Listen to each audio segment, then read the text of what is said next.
आज हम जब स्वदेशी की बात कर रहे हैं तो देश के एक ऐसे स्वदेशी प्रचारक को भी नमन करना चाहिए जो अपना पूरा जीवन अंतिम क्षण तक जिन्होंने स्वदेशी बोला, स्वदेशी सोचा, स्वदेशी ही पूरा जीवन देते देते वो मृत्यु पा गए।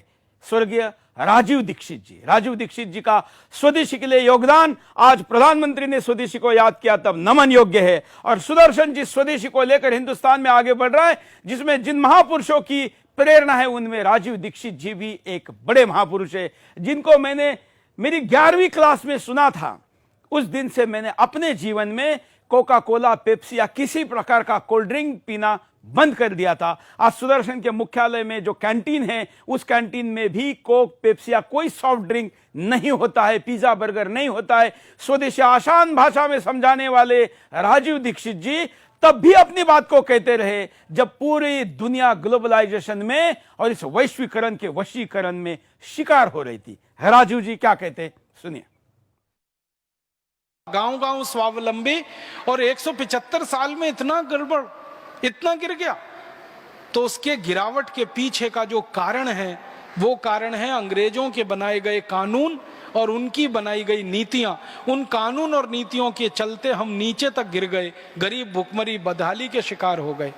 अब आता हूं आज की बात पर कि अब हमको फिर हमारे देश के गांव स्वावलंबी बनाने हैं और नगरों को, शहरों को गांव के आधार पर खड़ा करना है।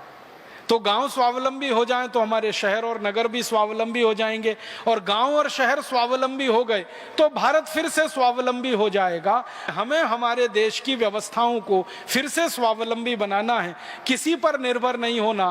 पर निर्भरता सबसे बड़ा अभिशाप है जिसमें से सारे दुर्गुण निकलते हैं। दुनिया के सारे समाजशास्त्री एक बात कहते हैं कि जिन देशों का स्वावलंबन चला जाता है उनकी आज़ादी कभी भी चली जाती है, और जिनकी आज़ादी चली जाती है उनका सब कुछ चला जाता है।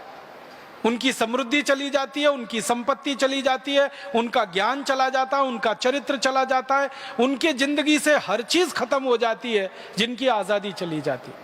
और आज़ादी जाने का एक सबसे बड़ा कारण है परावलंबन, स्वावलंबन का खत्म होना। तो हम नहीं चाहते कि भविष्य में भारत की आज़ादी फिर चली जाए। हम नहीं चाहते कि हम अभी भी परावलंबी होकर जिए।